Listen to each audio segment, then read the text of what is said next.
What's going up, comic fans? It's me, the X-Men guy, and welcome back to another video. Today, we're going to be discussing what I think will happen in Superman Legacy. Now, like many of you, I was watching, James Gunn announce the DC slate, and once Superman rolled around, I was confused because earlier he had tweeted he wanted to go with a young Superman, or just starting out, not quite origin, been around for a few years, but, not towards the end of his career. But then they announced that they would be adapting Superman Legacy, which, if you don't know, is a comic whose main purpose is to kill Superman. Now, to truly understand how this movie is going to play out, we have to truly understand the comic it's adapting.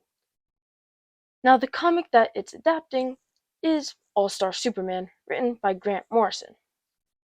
Now, the basic premise of this comic is basically, what if Superman had cancer and died? So, again, pretty tricky to start your whole universe off with it, killing off Superman. Now, obviously, as the first real huge blockbuster piece of content that's coming into this new universe, we're probably not gonna see them kill off Superman. I mean, he's arguably DC's biggest heroes.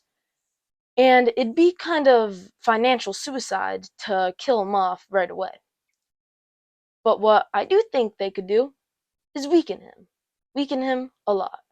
So that maybe, down the line, we'll have to take another approach to another storyline that I like to call Superman gets too old, so he calls the Authority to help him, or Superman and the Authority. Because, the Authority is also going to be in this universe, and that comic is also written by Grant Morrison.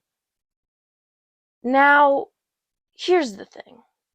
How do you convert a story about Superman saying his final goodbyes to his loved ones into Superman getting depowered? It seems impossible to do. I mean, this is a classic story. We can't just strip it down and make it a watered down former shelf itself. However, what you can do is find some middle ground. Probably the most likely route is that he'll be depowered or less powerful than he was at the beginning of the movie. Remember, All-Star Superman, during the events of it, he's superpowered, like really superpowered, because of excess sun radiation. Now, this comes at the price of his life, but I don't know.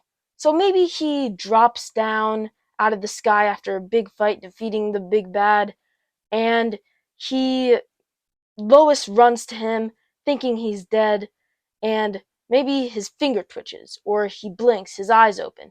Something like that. Something telling us that he's survived. And then the aftermath of the movie plays out, and credits roll, and everyone saved the day. For the villain of the movie, even though a lot of people say we've seen too much of him, we haven't seen a really, really good representation of the character. Lex Luthor. We have to have him. I mean, it's Superman. Who's the most iconic villain of Superman? Lex Luthor. Now, not saying they can't go a different route. They can, of course. But he also plays a pivotal role in All-Star Superman, being one of the three main characters, other than Clark himself, that his relationships with them really changes the story. Those two others being Lois Lane and John Kent, which we could also have maybe some flashbacks to his origin. I don't know. It doesn't seem like they want to do a lot of his origin, so Jonathan Kent might die. Maybe Lex Luthor kills him, because, spoiler warning, John Kent does die in the comics and events of All-Star Superman.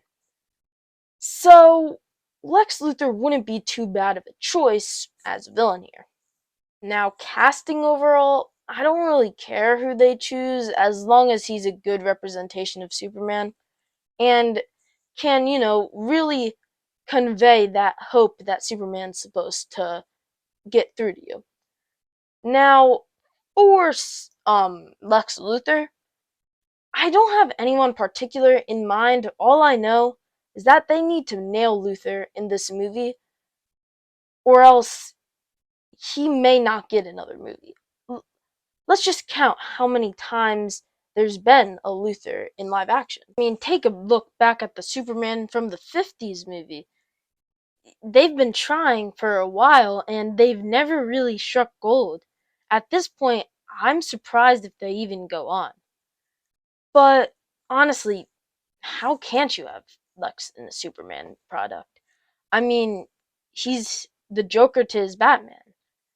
You can't have Superman without Lex Luthor. Unless you can, which brings me to another villain. Now, this villain really is only here because, well, two reasons.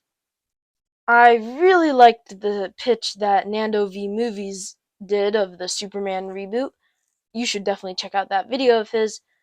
And also, it would set up Superman versus the Authority really well. Now, however, how they would do this would be very confusing. You would need to basically slot in Manchester into each part Lex would have in All-Star Superman, which would take away the depth of each moment you would have. I mean, it wouldn't be as jaw-dropping as seeing Kent talking to Manchester Black bet- behind bars disguised as Clark Kent instead of Superman. And when he finally sees the world as Superman does at the end, it wouldn't hit the same chords. It wouldn't hit home as much. But I do think he could maybe be a secondary villain. Maybe some villain everyone thinks, like Batroc the Leaper in the first act, you fight him, one and done, and then he comes back for something else. Who knows? Now, whatever approach James Gunn takes to Superman, I'm sure it'll be great. I mean, I don't really see him as a Superman writer, but he's done great on other projects, and I have faith in him. Anyways, tell me what you guys think. I'll have more shorts uploaded. Make sure to like and subscribe, and I'll see you guys next time.